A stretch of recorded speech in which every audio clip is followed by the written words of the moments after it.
existe en nuestra sociedad, también refleja, ¿no? De alguna forma los valores que determinadas sociedades, digo, vivir en comunidad, ¿no? Las personas aceptan o de alguna forma aprueban.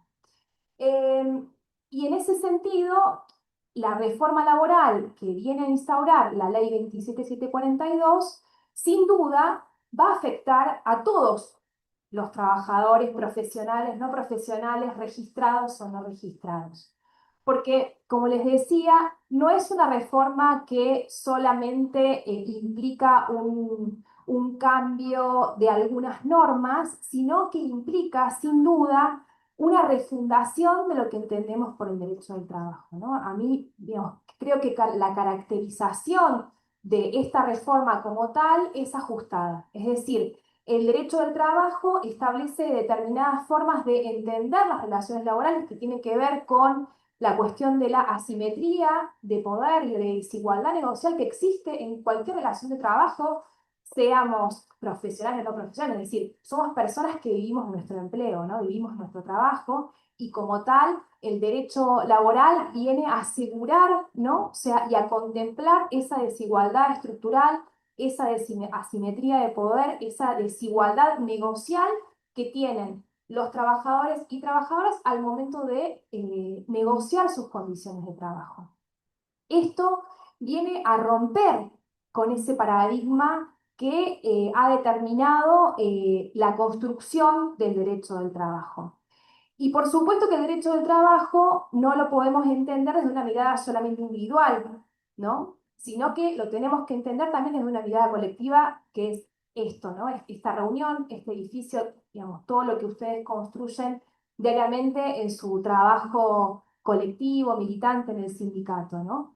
Y la reforma laboral, que es un poco, y aquí abro como el suspenso para lo que va a tratar Néstor, también viene de la mano de una reforma de las organizaciones colectivas, ¿no? De los sindicatos y de la forma de sostenimiento de la organización colectiva. Entonces, pensar esta reforma es una parte, digo, porque modifica estructuralmente las relaciones de trabajo, podríamos decir, más que nada en la órbita individual, aunque hubo algunos cambios también en lo que tiene que ver con la conformación de la organización sindical, pero sin duda que esto es parte de otro proyecto, ¿sí? Que pretende ser aprobado y que sin duda va a afectar lo que tiene que ver con la organización colectiva, la libertad sindical, la democracia sindical, ¿no? La vigencia de la ciudadanía laboral, que es un concepto que los abogados y abogadas laboralistas, ¿no?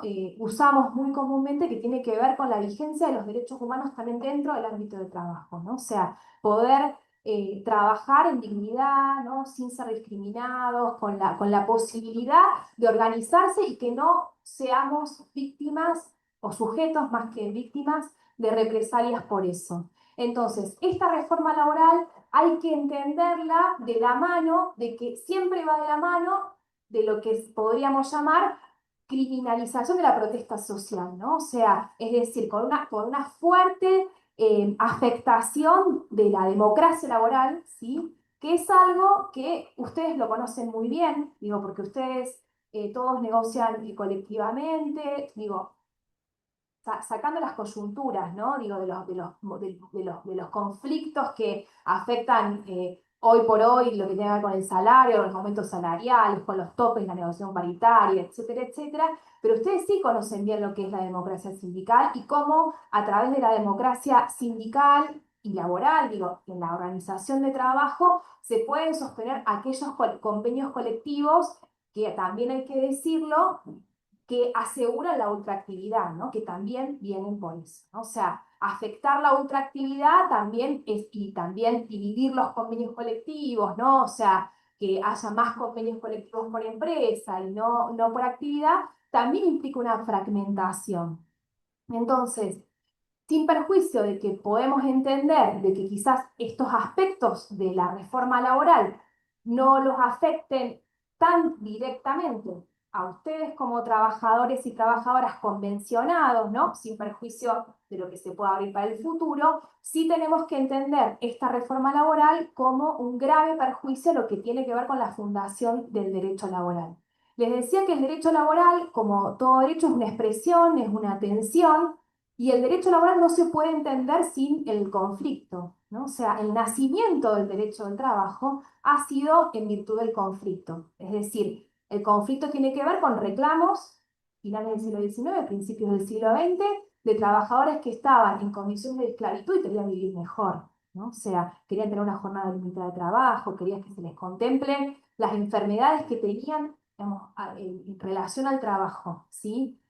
Fue producto de las huelgas y, por supuesto, de asesinatos, ¿no? Con muchos compañeros y compañeras, ¿no? O sea, que determinó esto que se ha llamado derecho nuevo, ¿no? Es un derecho social. ¿Un derecho nuevo por qué? Porque justamente viene a contemplar esa asimetría de poder que ya les mencioné, que es característica de la relación de trabajo, ¿sí? O sea, por eso también podemos entender al derecho laboral incluso hasta como una concesión del capital que ha hecho para que exista la paz social, ¿sí? De hecho, eh, en luego de la Primera Guerra Mundial, ¿no? O sea, cuando hubo consensos, se dijo en la sociedad, en la Sociedad de las Naciones, que no va a haber paz entre las naciones si no hay paz social, es decir, de alguna forma se reconoció la tensión que existe, ¿no? Algunos podrían llamar lucha de clases, pero la tensión que existe entre trabajadores y empleadores, ¿no? O sea, fue un consenso, ¿no? Con otro mundo bipolar, ¿no? Con otro mundo, y hoy también tenemos mundos, digo, por más que no esté tan visibilizado, pero también hay mundos bipolares, ¿no? En este sentido de dos formas de concebir el mundo, en la cual se estableció el derecho social como un derecho para beneficiar o para conceder derechos a aquellas personas que solamente viven de su fuerza de trabajo. La Declaración de Filadelfia, en el año 1944, en el marco de la OIT, estableció un concepto que es fundamental, que tiene que ver con que el trabajo no es mercancía. No es mercancía, digo, no se puede cosificar el trabajo porque quienes lo desempeñan son personas.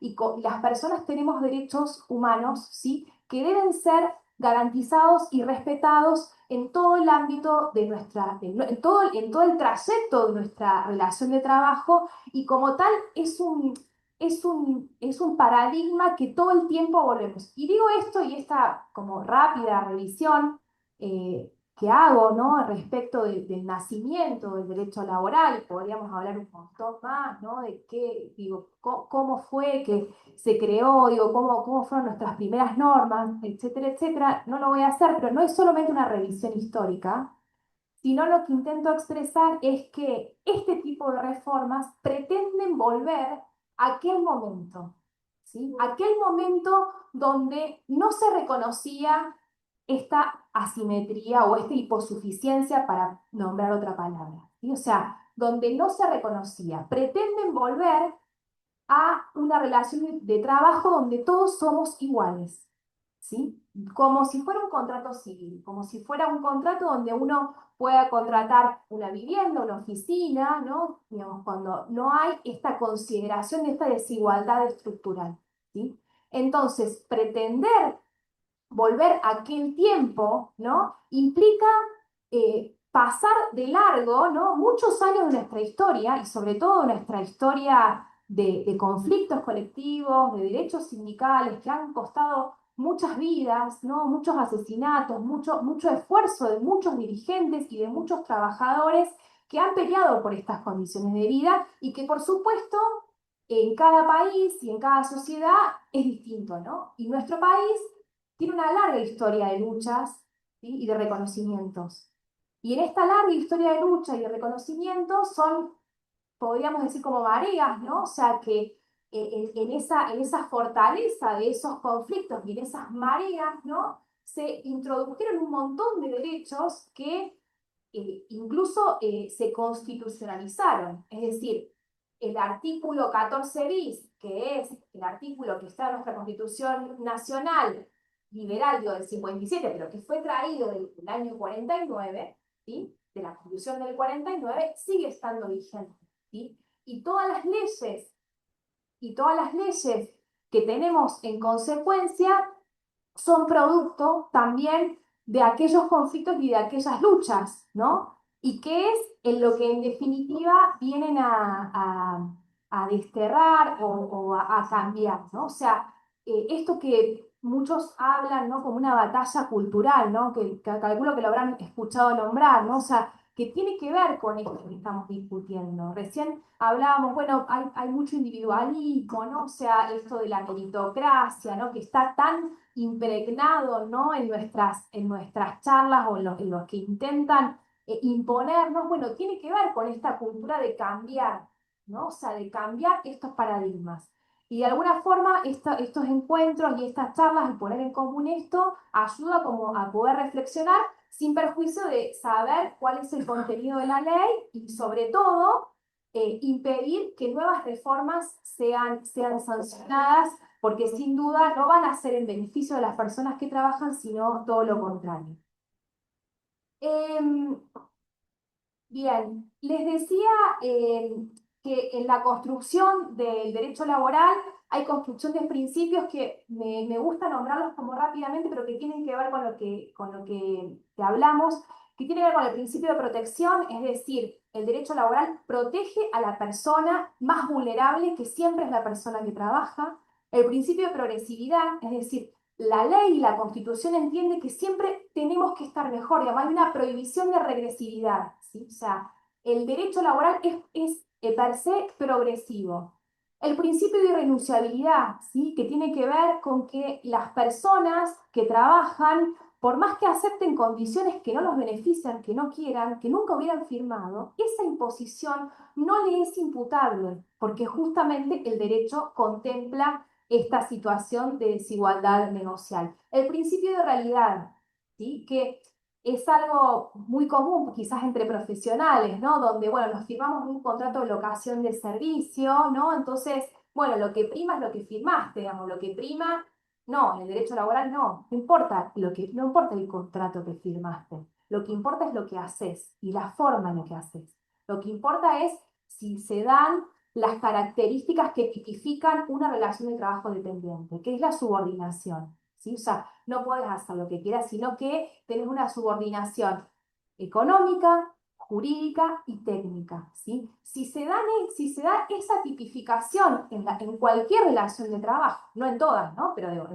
en algunas relaciones de trabajo que se da esa tipificación, no importa que hayas firmado un contrato que te perjudica, y que determina que ese contrato no será renovado automáticamente, porque eso en realidad, por el principio de realidad, es una relación de trabajo dependiente y como tal goza de la garantía protectoria que desde el artículo 14 bis con los tratados internacionales de derechos humanos que en nuestro país tienen jerarquía constitucional, y esto tiene que ver más con derechos humanos en el sentido del derecho al trabajo, por ejemplo, que está contemplado en el protocolo de San Salvador, ¿no? Con el derecho a no ser discriminado, sea por múltiples factores, integran, ¿no? Nuestros bienes jurídicos y que tenemos que defender. Eh, entonces, a mí me gustaría, digo, después de esta, no sé si tan pequeña, ¿cuánto tengo para hablar? 15 más, perfecto. Eh, Después de esta introducción que a mí me parece relevante, ¿no? Para dar cuenta de qué implica la ley bases, a mí me gustó, digamos, pensé este encuentro en formular como cinco pautas, ¿no? Que tienen que ver con un sentido común construido en relación a por qué sí una reforma laboral o por qué no una reforma laboral, y se los cuento.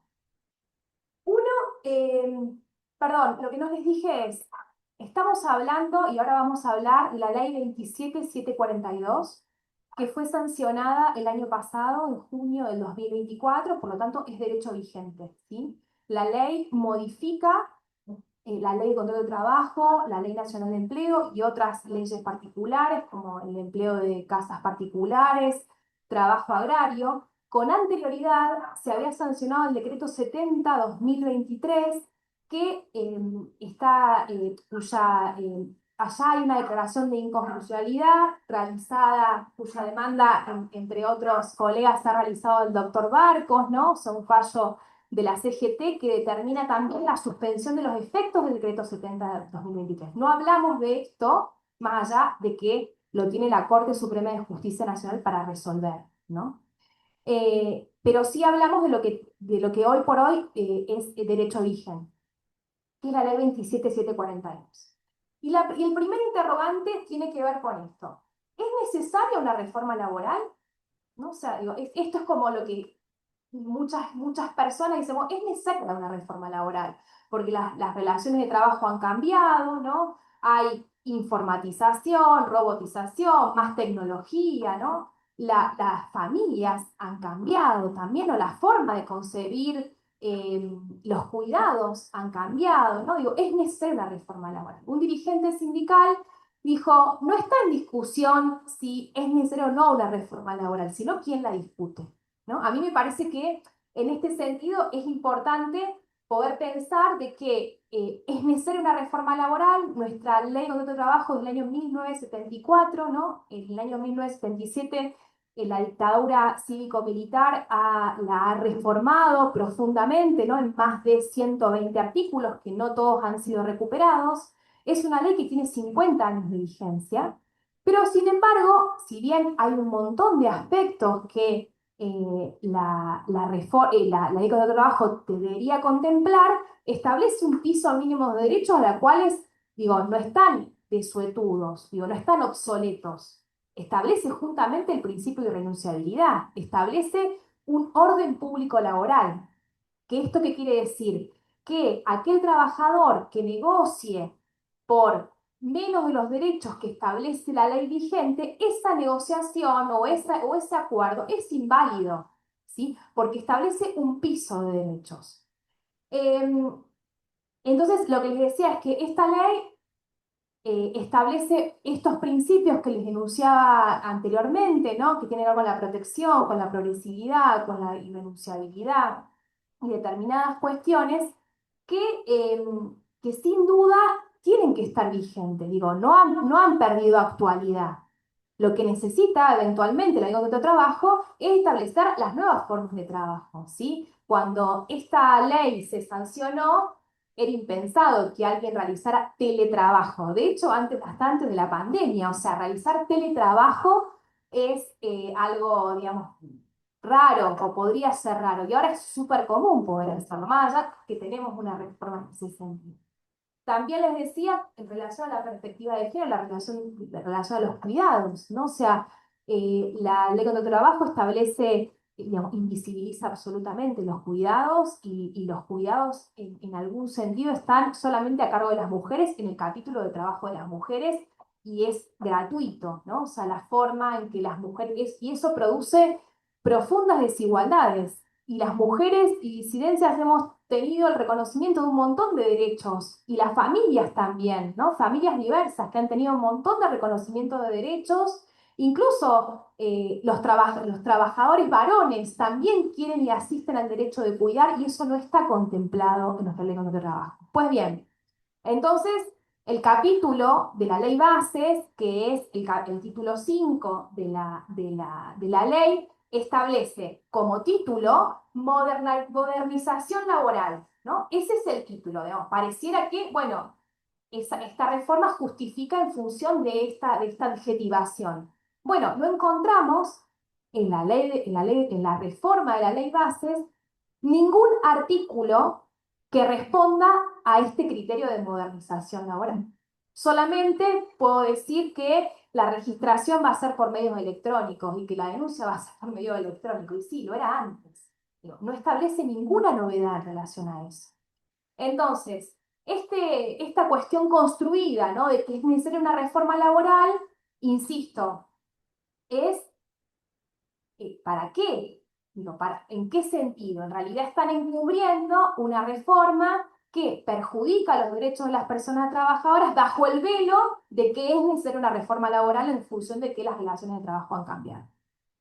En relación a los perjuicios que trae esta ley, por ejemplo, del ámbito de aplicación de la ley de trabajo, excluye a las personas que trabajen bajo contrato de obra o servicios, ¿no? El ámbito de aplicación. No serán incluidas bajo esta ley las personas que trabajen bajo un contrato, digamos. Ya establece una presunción en contra. y lo establece a través de otra reforma que es la presunción de la existencia del contrato de trabajo. Una presunción es un indicio, ¿no? Una forma de determinar si las cosas son de una forma o de otra.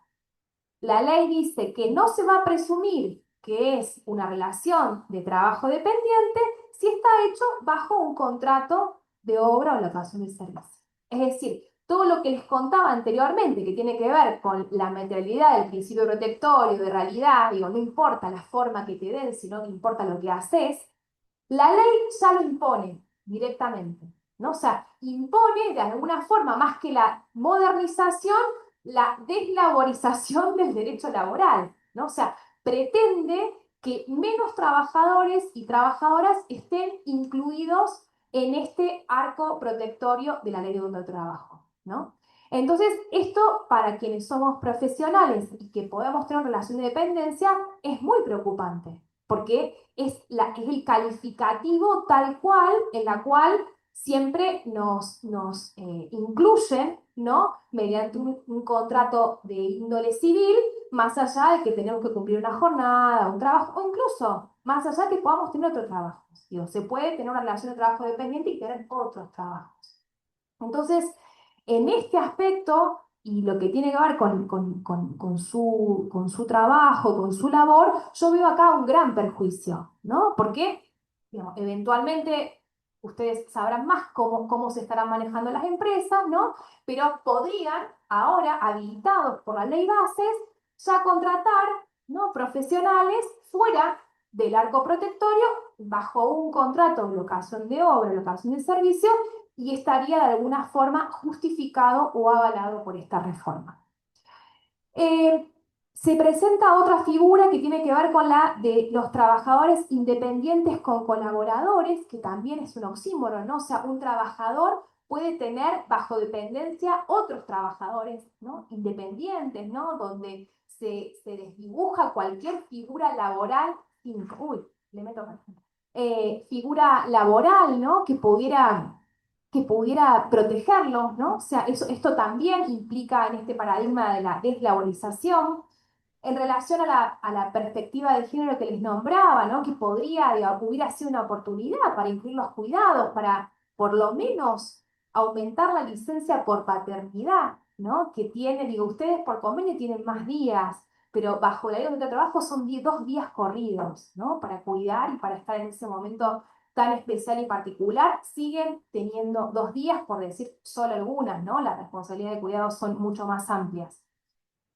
Una cuestión importante que también se establece como paradigma, es necesaria una reforma laboral para que aumente el empleo registrado. Y esto es algo que incluso los consideramos, ¿no? Bueno, necesitamos una reforma laboral para que aumente el trabajo formal, ¿no? Bueno, lo que hizo esta ley bases es eliminar las indemnizaciones por trabajo no registrado, mal conocidas como multas, ¿sí? O sea, el trabajo no registrado es una conducta ilegal, ¿sí? El trabajo clandestino es una conducta ilegal que debe ser penada por la legislación vigente.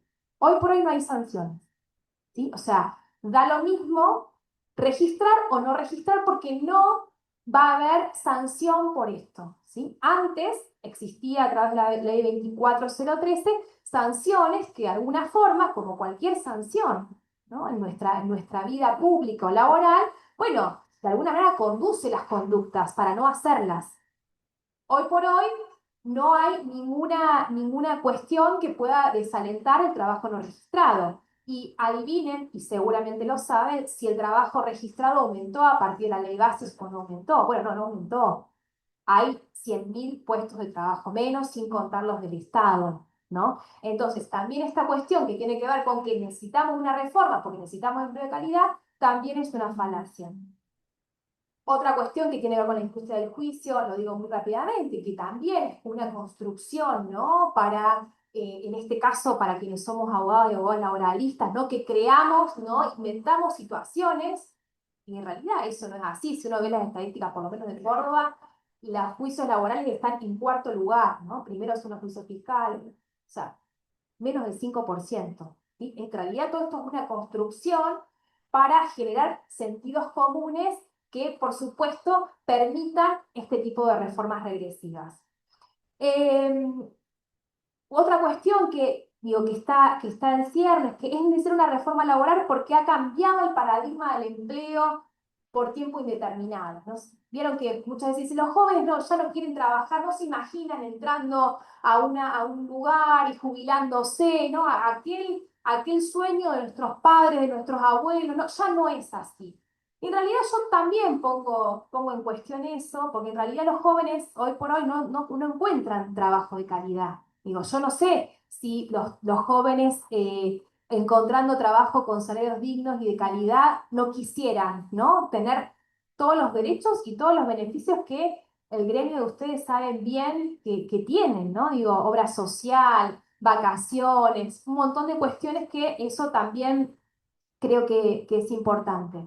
En ese sentido, y para seguir, ya termino, completar el paradigma de desprotección, y algo que también a ustedes sin duda los puede afectar, tiene que ver con la tercerización, ¿sí? O sea, la concepción de la ley de trabajo es la unidad, ¿sí? La unidad en cuanto a la responsabilidad. No importa quién te contrata, digo, por decirlo de alguna forma, sino importa para quién presta servicios, ¿sí?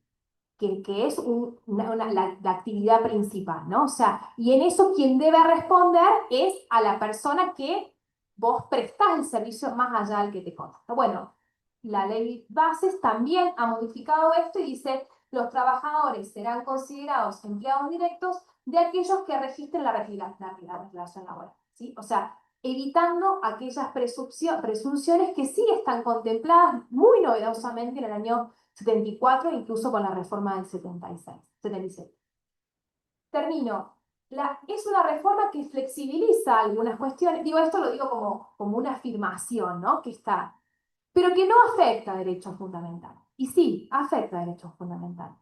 No voy a detenerme en lo que tiene que ver con las cuestiones de despido por justa causa, te lo dejo para, digo, ahorrarme tiempo en lo que sí quiero enunciar, porque establece, digamos, una injuria más, es decir, los empleadores estarían ahora justificados a despedir en el caso de ejercicio de medidas de acción directa, que es una cuestión grave, pero además lo que establece, y con esto termino, es la posibilidad de mercantilizar la discriminación. Es decir, uno cuando ingresa a la relación de trabajo, les contaba el concepto de ciudadanía laboral, con esto quiere decir que uno cuenta con los mismos derechos que cualquier persona tiene fuera del ámbito de trabajo. Y esto quiere decir que uno no puede ser discriminado. Y la discriminación no solamente es la discriminación antisindical, sino que tiene que ver con la discriminación también por salud, por género, ¿no? Por incapacidad, por responsabilidad de cuidado, por múltiples aspectos, que no es cerrado, ¿sí? Y esa discriminación que afecta a lo más íntimo y lo más personal que puede tener una persona, ¿no? Esta discriminación, de acuerdo a nuestra legislación vigente, determina que si una persona es discriminada, se puede pedir la nulidad, como si fuera un delegado sindical, ¿no? O sea, ustedes lo tienen claro esto. Es decir, ese acto es una conducta antijurídica y por lo tanto nula. Y por lo tanto se puede pedir la reinstalación en el puesto de trabajo. Esto quiere decir, digamos, es una medida de reparación ante un incumplimiento de un derecho humano fundamental. Lo que hace la ley Bases es poner a la discriminación en el lugar más íntimo y personal que es, o a un empleador, te discrimino, te pago, y se cierra ahí la cuestión. Es decir, establece que ante los despidos discriminatorios el empleador ya no va, y aparte lo aclara, ¿no? O sea, dice, se extingue la relación laboral y se imposibilita la reinstalación en el empleo poniendo, ¿no? En un ámbito totalmente privado el hecho de que uno pueda ser discriminado. Y también esta cuestión que tiene que ver con la construcción de la organización sindical, sobre todo cuando, digamos, por ahí sindicatos cuando tienen simple inscripción, ¿no? De activistas sindicales, que todavía no tienen la tutela sindical, pero son, digamos, de alguna forma notados por la empleadora y por ese sentido se los discrimina y se los despide, bueno, allí no va a ser posible la reinstalación y como tal no va a ser posible la construcción colectiva, porque esta ley Bases por supuesto, concienzudamente, ha determinado que el empleador puede discriminarte y que si te paga, está todo bien, ¿sí? De más está decir, no voy a profundizar sobre esto, que para nosotros esta ley tiene abiertas inconstitucionalidades, ¿no? Contradicciones con nuestro orden público laboral, con nuestro orden constitucional, y que por supuesto vamos a defenderlos en lo que nos toca como abogados, en estas charlas como asesores sindicales. Pero yo creo que si algo sirve estas charlas también es para alertar, ¿no? Digo, alertar, ponernos en acción e impedir que se profundicen este tipo de reformas. Les agradezco muchísimo la atención y muchas gracias nuevamente por la invitación.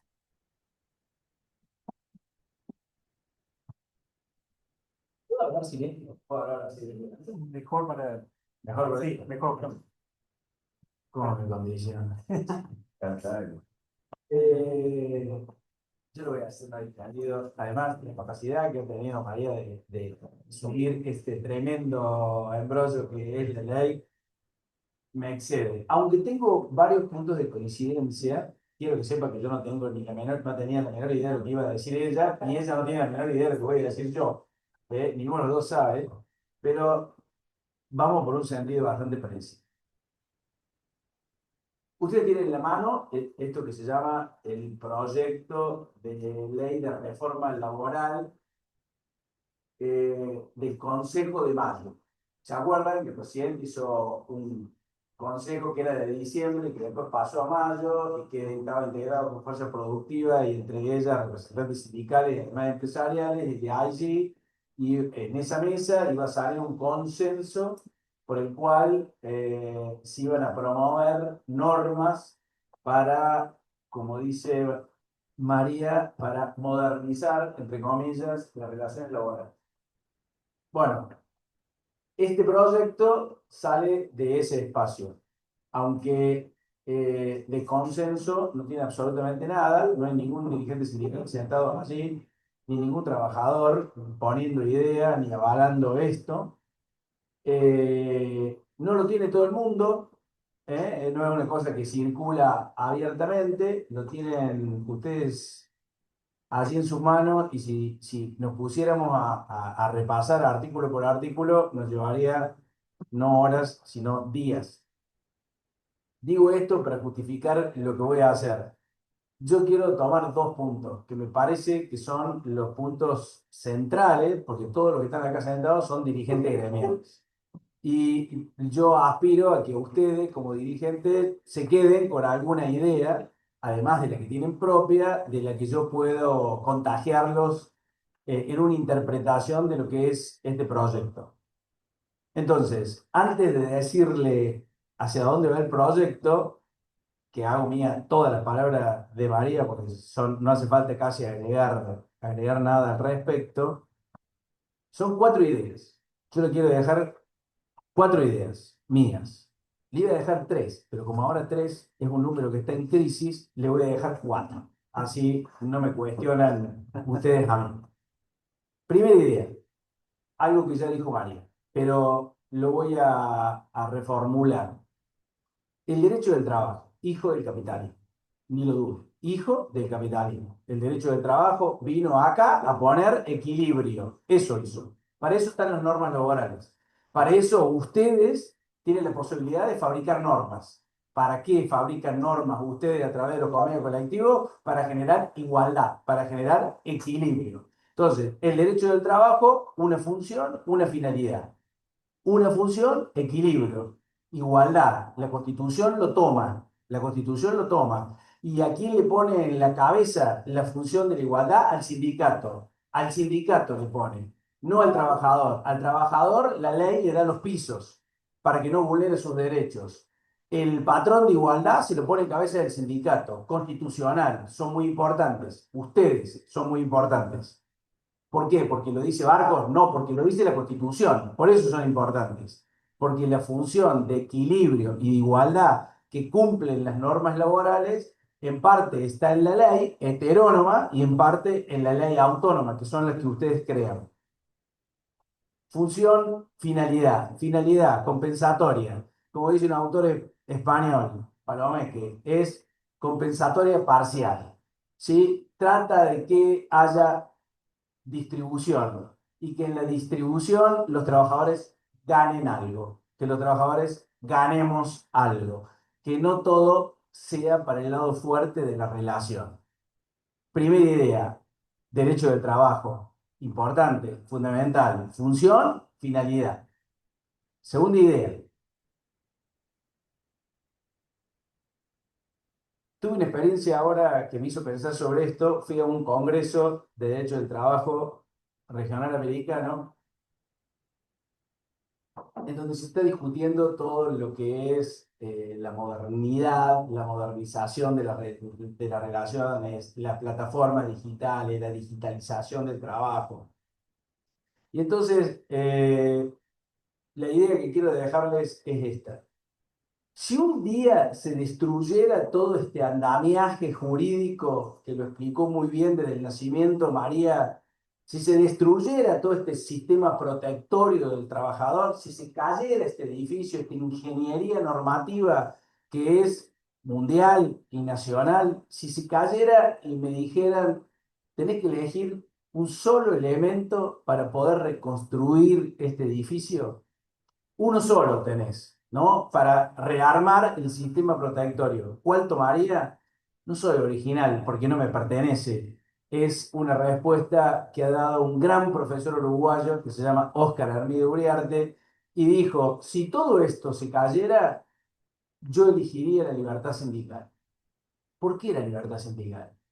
Porque con la libertad sindical le garantizamos a los trabajadores la capacidad de organización, de juntarse, de negociación colectiva, de protesta con la huelga, y a partir de esas herramientas, que son el contenido de la libertad sindical, podríamos repensar o rearmar un sistema protectorio para cumplir con la finalidad que explicó perfectamente María antes que yo.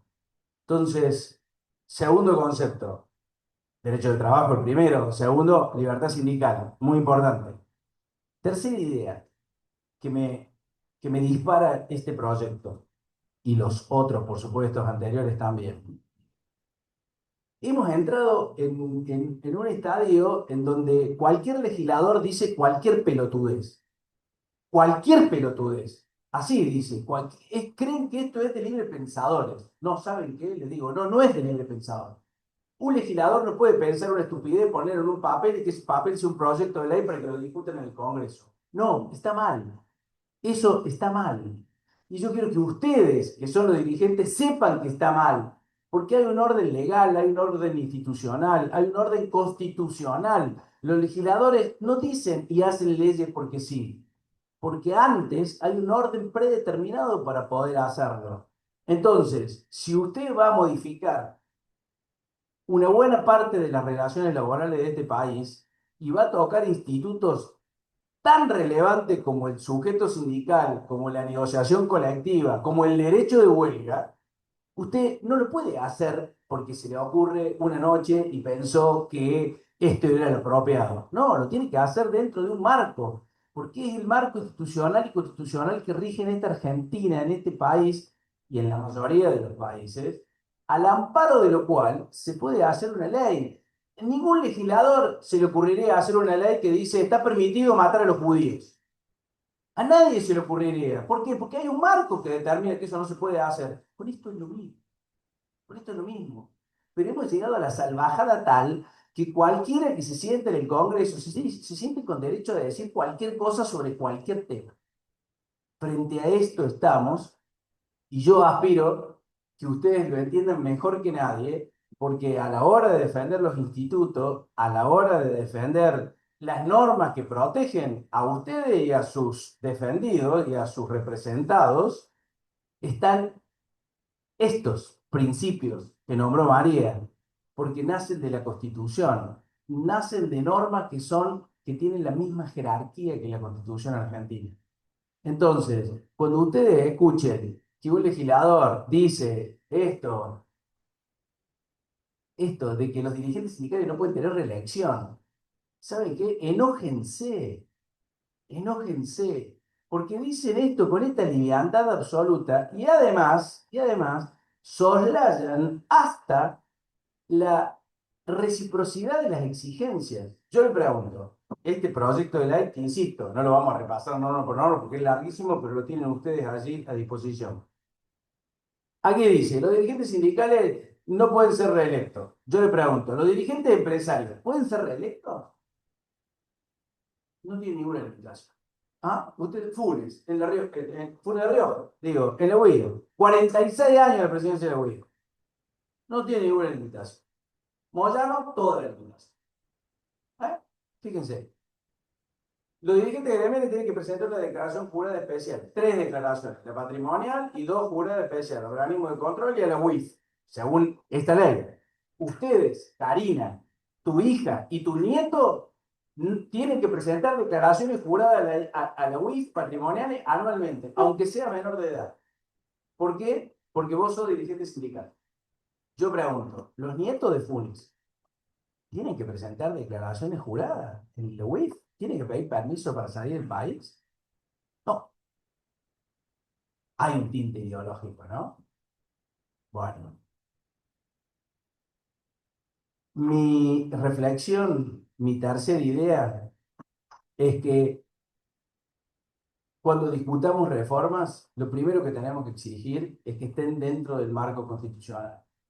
Porque si no están dentro del marco constitucional, entramos a la tarea de los libres pensadores, que es lo que hacemos todos los futboleros cada vez que nos juntamos en un bar, en una mesa de este sindicato con los compañeros que tengo acá adelante para resolver los males que nos aquejan en los partidos, en los equipos por los cuales simpatizamos. Y esto no es así. Esto es bastante más serio, es bastante más complejo y debería tener como mínimo, un tratamiento acorde al orden institucional y constitucional. Cuarta idea, la última. Estas son las ideas que me impregnan para decirles lo que les voy a decir después. Cuarta idea. El 90% de las normas que tiene este proyecto están contenidas en otras dos, que son el DNU 7023 y el DNU 34025. ¿Qué pasó con esas normas? Lo adelantó María. El decreto 7023 no está vigente en el campo laboral porque la justicia en 2 instancias, pero en 4 oportunidades, porque lo hizo primero con la cautelar y después lo hizo con el fondo de la cuestión, le dijo al Poder Ejecutivo que esto era inconstitucional. Le dijo que esto repugna el orden constitucional, ese orden que yo le pido a los legisladores que verifiquen antes de hacer una norma. ¿Está bien? Segundo, el decreto 340. El decreto 340, sobre el texto de la reforma de la Marina Mercante, eso es lo que hace el decreto 340, pone 2 artículos, el artículo 3 y el artículo 4, que cambian ¿qué? La huelga, modifican la huelga, regulan el derecho de huelga, regulan el derecho de huelga. Para que ustedes se den una idea de la importancia, la significancia, la trascendencia que tiene la huelga en las relaciones laborales, la OIT hace 2 años que prácticamente no funciona en acuerdo porque la representación de los trabajadores presentó una consulta a la Corte Internacional de Justicia respecto de la huelga, preguntándole a la Corte si el derecho de huelga está contenido en el convenio 87 o no. Y entonces, como los empleadores sospechan, creen que la Corte va a decir o podría decir que la huelga está contenido dentro de ese convenio, se enrareció el clima y es muy difícil llegar a un acuerdo para obtener una norma internacional. Así de relevante es el tema de la huelga y la regulación. Los trabajadores prefieren no regular la huelga. Eso es lo que se pretende en el mundo, que no tenga regulación, porque todas las regulaciones son restrictivas. Entonces, se oponen a la restricción del ejercicio del derecho de huelga. Se acepta, porque lo tiene aceptado la norma internacional, que para determinadas actividades, nosotros digo la energía eléctrica, somos una de las que tenemos una limitación a la hora del ejercicio, pero son 5 las que tienen limitaciones. Este decreto 340 ponía todas las actividades, por ejemplo, hacer alfajores para Arcor era una actividad esencial. Entonces los trabajadores no pueden hacer paro. ¿Se entiende? Eso es lo que hizo ese decreto 340, en 2 artículos modificó y reguló el derecho de huelga. Bueno, esto, el primer poder que le dijo que no, que eso repugna el orden constitucional, fue la justicia, afortunadamente, la Justicia Nacional del Trabajo. En primera instancia, segunda instancia, hoy está en la Corte. Ya no tiene sentido. El Estado Nacional ya se presentó a la Corte y pidió el archivo de las actuaciones. ¿Por qué? Porque conforme a la ley de los DNU, las dos cámaras del Congreso, es decir, todo el Congreso, la Cámara de Diputados y la Cámara de Senadores, lo rechazó a este DNU. Es uno de los 4 que se rechazaron. De manera que no podría tener vigencia porque en el trámite previsto por la ley perdió la vigencia como tal. ¿Sí? Pero los dos poderes, el poder legislativo, el poder judicial, le dijeron que esto repugna el orden constitucional. ¿Está? Pese a eso, en este proyecto de ley está exactamente el mismo artículo de regulación del derecho de voto. Exactamente el mismo, textual. No tiene ningún cambio. Es decir, insisten ahora en este proyecto con ese texto. ¿Qué van a modificar? Van a modificar una parte relevante de las relaciones de trabajo, que son, quieren modificar el funcionamiento de los sindicatos y la estructura de la negociación colectiva. Eso es lo que quieren modificar. Muy bien.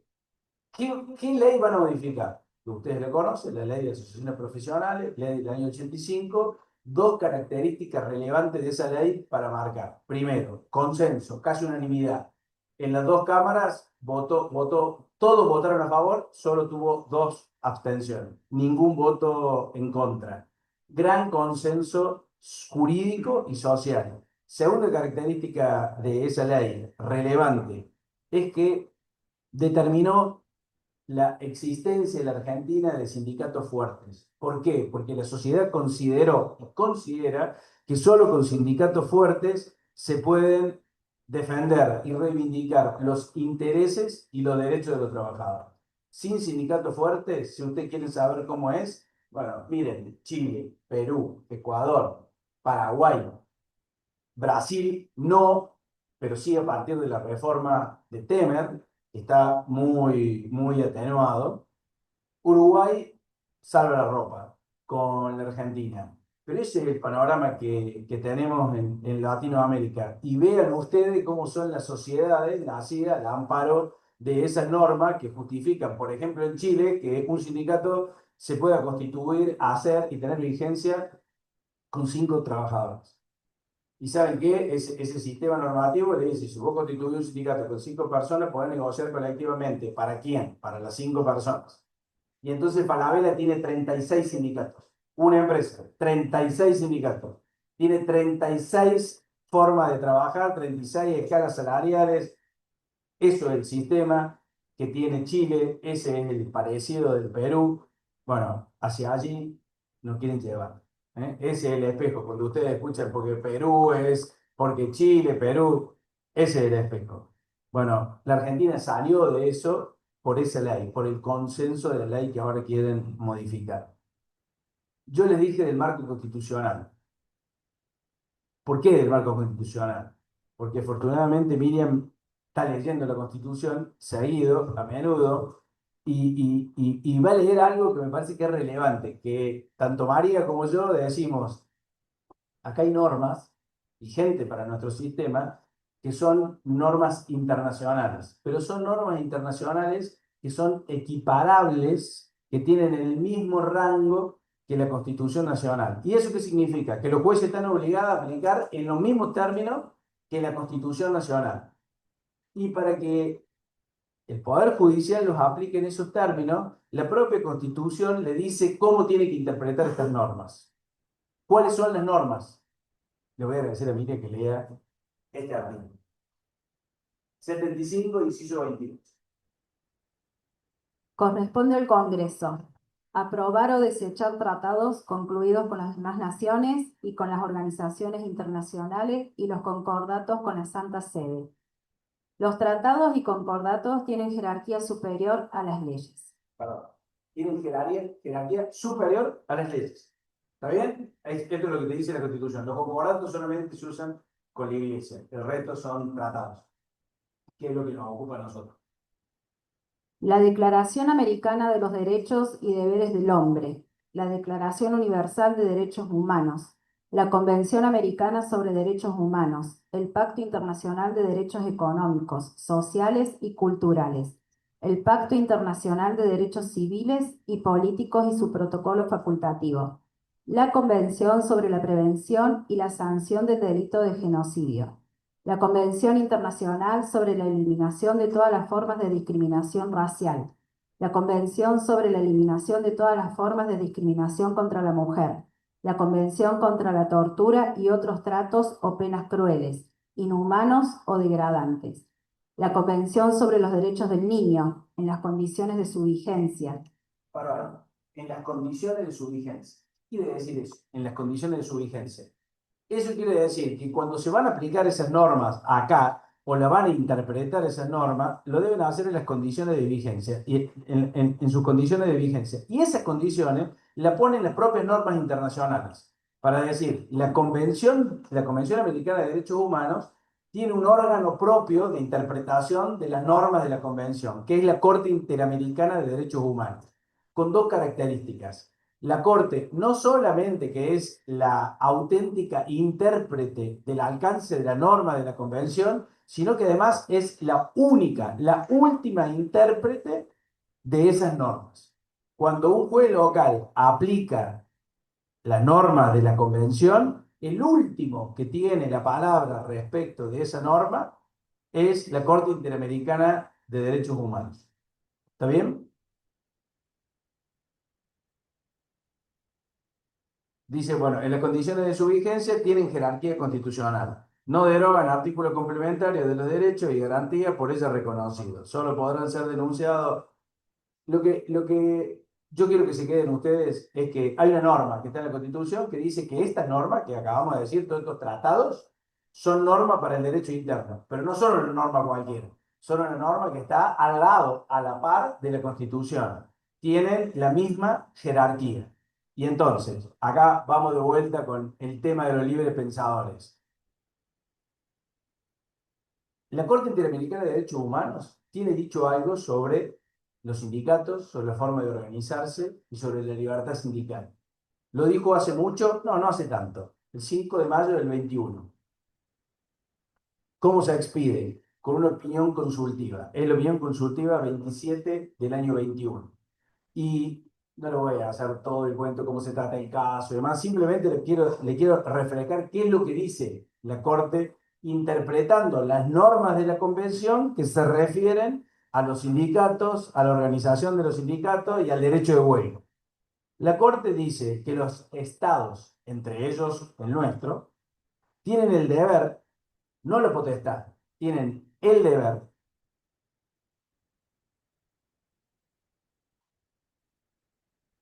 de adoptar todas aquellas medidas de carácter político, administrativo y cultural con perspectiva de género que promuevan la salvaguarda de la libertad sindical, que fomenten el fortalecimiento de las organizaciones sindicales y la eficacia del accionar colectivo. Otra vez, que fomenten el fortalecimiento de las organizaciones sindicales y la eficacia del accionar colectivo. Eso es lo que tienen que hacer las leyes.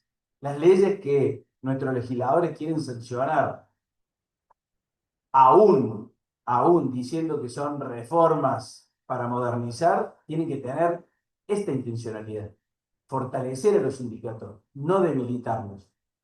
Y todas las normas que están contenidas en este proyecto tienen una única finalidad, que es destruir los sindicatos, no debilitarlos, es destruir a los sindicatos. Usan distintas herramientas, distintos artículos, tienen distintos mecanismos para cumplir esta finalidad, que es exactamente la finalidad contraria a la que establece la norma que nos vincula y que nos obliga. Entonces, esta reforma yo creo que nace inconstitucional. Si se va a tratar y se fuera a aprobar, yo entiendo que va a tener la misma suerte que tuvo el decreto 7023 o el decreto 340, porque los jueces no han cambiado y los jueces lo que vienen diciendo es que ese tipo de reforma, con esa intencionalidad, repugnan el orden constitucional.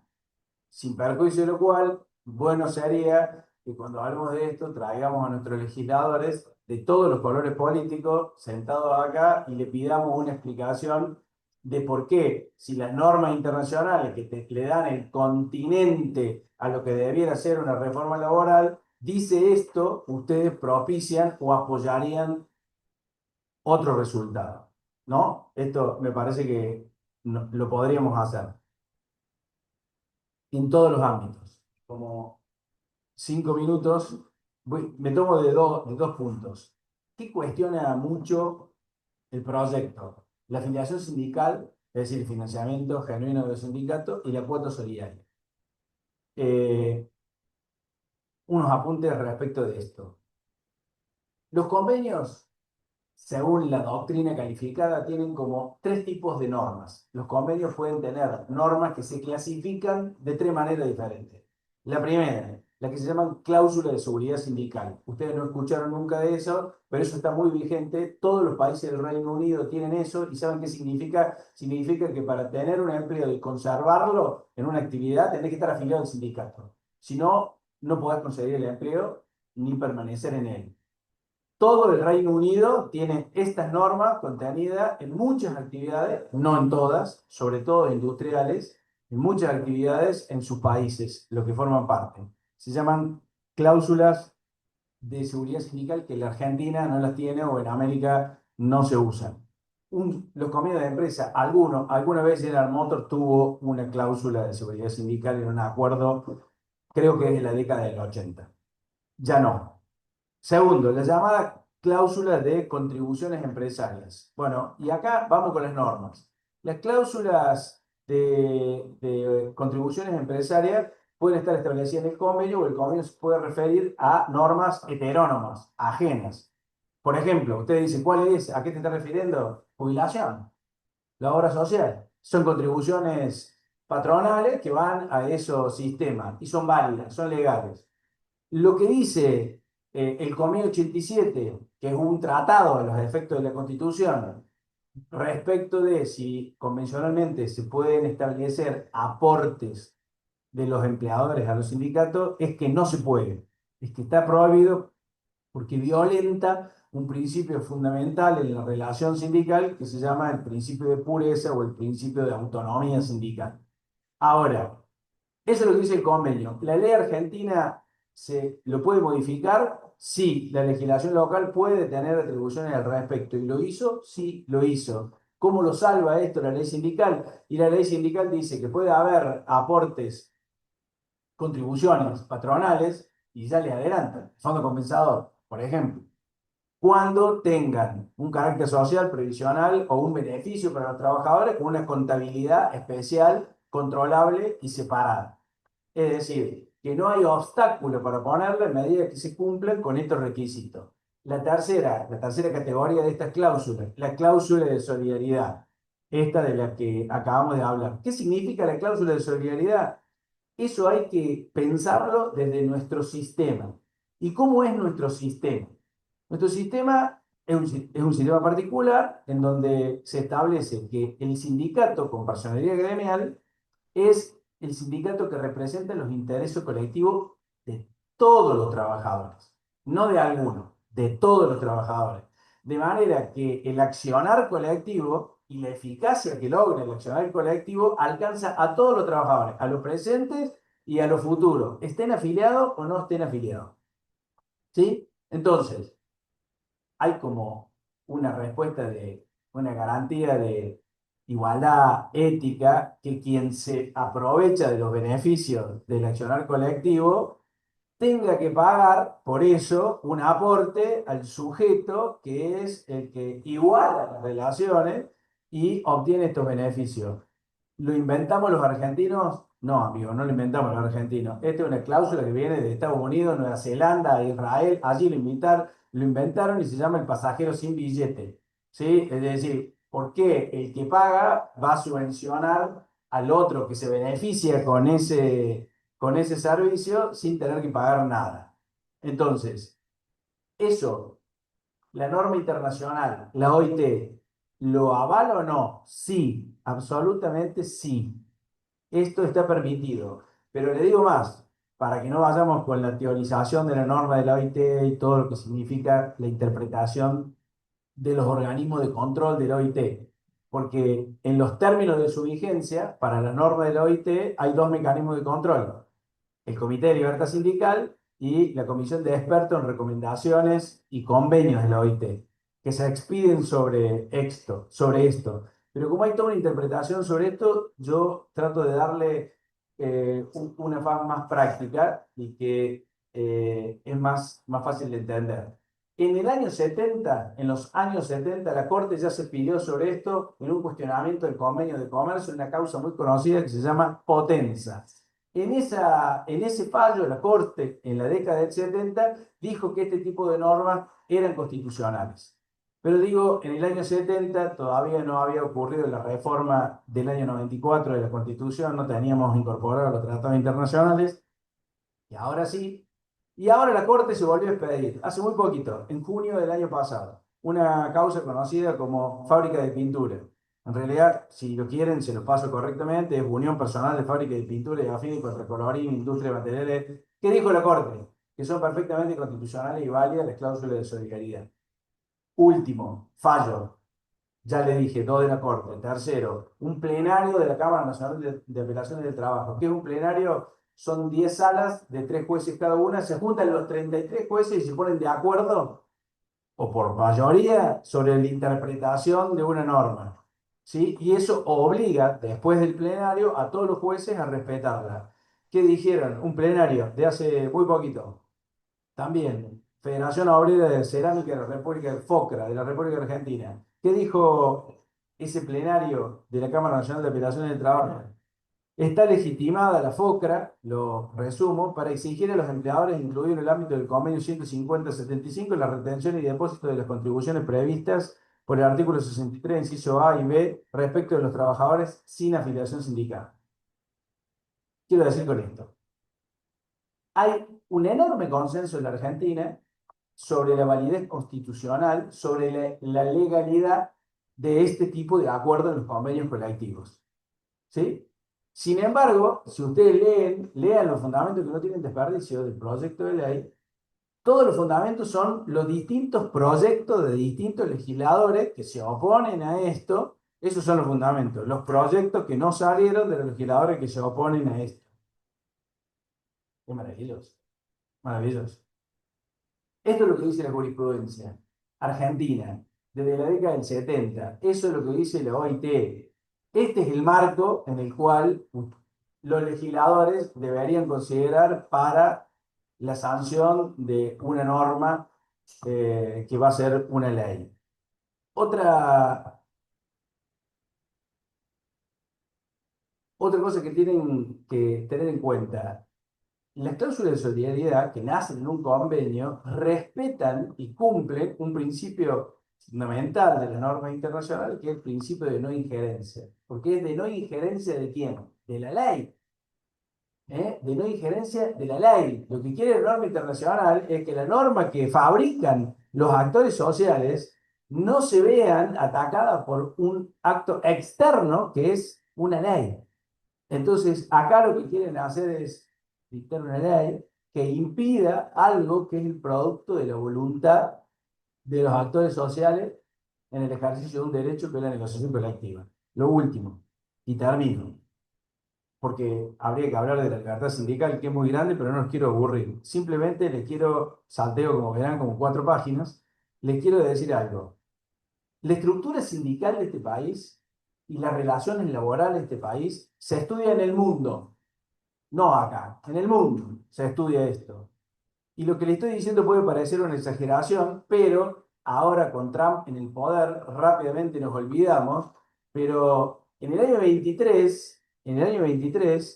país, en el mes de febrero y marzo, vino una comisión de legisladores, de congresistas de Estados Unidos, porque Biden proyectó una ley que se llama la ley Power. Power no es sino que es una abreviatura de un anglicismo. Power significa protect our workers from, eso traducido al castellano quiere decir proteger a nuestros trabajadores de la explotación y las represalias. Los legisladores demócratas vinieron a la Argentina a hacer dos cosas. Primero, a estudiar el sistema de relaciones laborales de este país, por dos razones. Primero, por la fortaleza de los sindicatos y segundo, por la eficacia del accionar colectivo.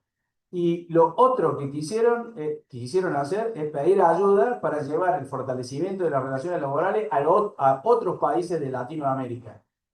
Eso es lo que vinieron a hacer. Fue un proyecto de Estados Unidos, no fue un proyecto de Guyana. Esta es la visión que se tiene de nuestro sistema de relaciones laborales. Eso no quiere decir que no haya que mejorarlo, que no haya que cambiarlo. La ley tiene críticas de la Corte, 7 fallos que hay que atender, tiene los criterios de la OIT que hay que atender. Lo que no hay que hacer es lo que propicia el Poder Ejecutivo, porque eso lo que quiere es volver a las relaciones laborales del año 40. Gracias.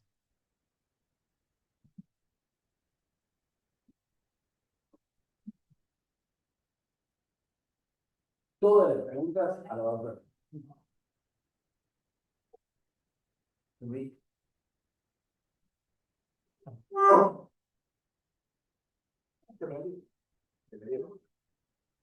Hola. No sé si hay alguna pregunta.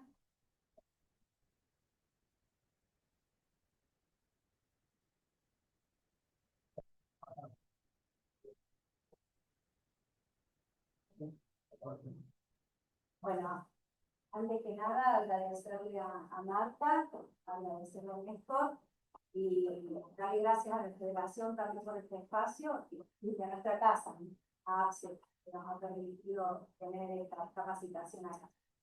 Si no hay ninguna pregunta. No sé, a ver, claro, sí, sí.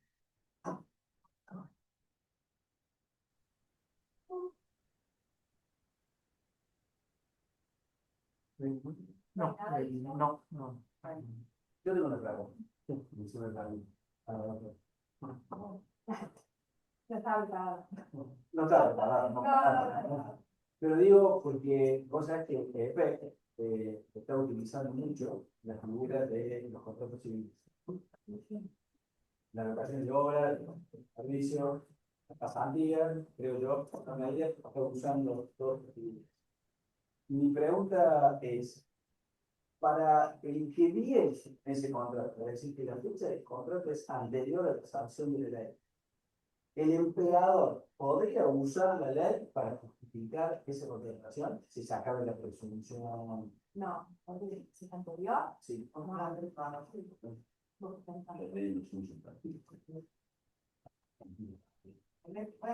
No, está preguntando lo que se debe. Claro, lo que pasa, a ustedes que están más ahí en el barrio y pueden decir, lo que pasa es que son contratos por tiempo determinado y se renuevan. Ah, que se van renovando, claro, ahí podría justificar con la nueva renovación. ¿Se entiende? Sí, pero por ejemplo, un caso concreto, no sé si hay un contrato más amplio. Una ley que es más desfavorable. Claro, pero ahí tenés contratos anuales, por eso son anuales, creo que hay algunos de meses y otros anuales, pero vamos en la hipótesis que sea anual. Vos tenés 5 años, 6, lo que vos quieras, pero ahora vuelve a renovar, es decir, el vínculo se renace a partir, después de junio del 24. Sí, es una nueva relación, claro, un nuevo contrato. Ya sé, nosotros no vamos a decir fraude de la ley. Que hay un fraude por la sistematicidad, la controlabilidad, pero eso tiene que ver con las Principio laboral. ¿Cómo? Nosotros lo analizamos desde el punto de vista laboral, a esa nueva relación, es decir, queriendo aplicar los principios del derecho laboral, mi punto de vista. Y yo considero que el marco de la nueva ley es un contrato no laboral. ¿Me explico? Es decir, esa renovación que vos haces, nosotros la pretendemos analizar por los principios del derecho laboral. Pero tenés el primer obstáculo que la reforma lo que te dice que ese contrato no es laboral. Sí, de hecho, les cuento, sí. Sí, por supuesto, nosotros, desde nuestra mirada laboralista, para Pero nosotros hay... disculpame que te Sí, corte. no te preocupes. Previamente a eso tendré que plantear la inconstitucionalidad de la ley de esto para plantear el reconocimiento del contrato. Claro, sí. O sea, En la misma demanda te quiero decir plantear la inconstitucionalidad y plantear el reconocimiento del contrato como laboral. claro. Es que sin esta mirada laboral es como el semestre, o sea, cada nuevo contrato es una nueva relación civil. O sea, no hay antigüedad. Ahí está el caso. No hay antigüedad en la contratación de la. De hecho, les cuento brevemente un caso, porque deben estar cansados, pero me acordé de esto porque fue un caso de unos médicos profesionales que trabajaban en el hospital de Villa Carlos Paz, que tenían contratos también de ocasión de servicio. En el marco de la pandemia desarrollaron un conflicto bastante extenso, en el marco de la pandemia, ¿no? Reclamando mejores salarios, la licencia también, sanitaria, bueno, varias cuestiones. Hicieron un conflicto, digamos, muy potente en Carlos Paz, etcétera, etcétera, y despidieron a 8 médicos. En ese marco, bueno, se afiliaron a un sindicato, bueno, se los hago corto, yo hice una demanda por reinstalación, por despido discriminatorio, ¿no? O sea, no, la demanda es una demanda extensa, constataba de dos cuestiones. Por un lado, probar lo que los abogados laboralistas y también los dirigentes sindicales denominamos como fraude laboral, es decir, hay una contradicción entre lo que sucede y la forma de contratación, un fraude al orden público laboral, y por otro lado el despido discriminatorio, es decir, o sea, había una relación laboral vigente, ¿sí? Y además fueron despedidos por haberse organizado sindicalmente. Bueno, todo el trayecto, no les voy a contar cómo fue, llega al TCJ. Y el TCJ, ¿qué me dice? En las anteriores instancias me dijeron, yo voy a pedir la reinstalación, y pedir la reinstalación no, porque son empleados estatales, etcétera, pero sí les corresponde mención agravada por despido discriminatorio. Bueno, el TCJ que dice, no hubo despido discriminatorio porque la contratación fue en octubre y los hechos alegados de conflicto fueron en agosto.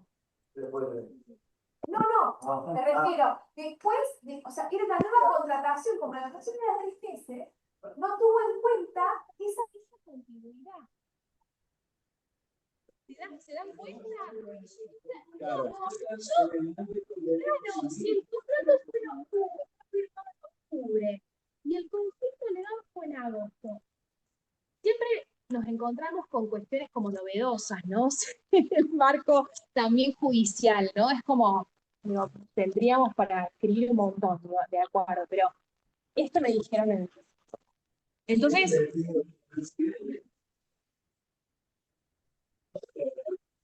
es que nosotros decimos, los laboralistas decimos despido. Claro, está bien. Lo que pasa es que desde una mirada laboral es un despido. Porque si nosotros decimos no se le renueva el contrato, no tenés derecho, porque eventualmente lo que surge es el contrato.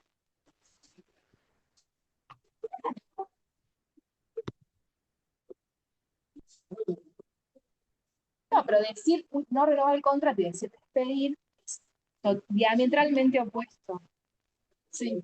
Ahí dice, Claro.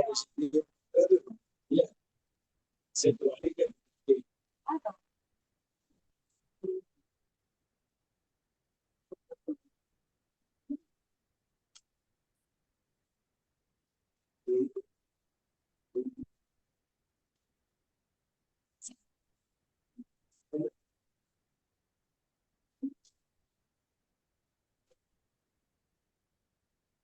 Sí, claro. Eso es tipo de pero va a tener una dinámica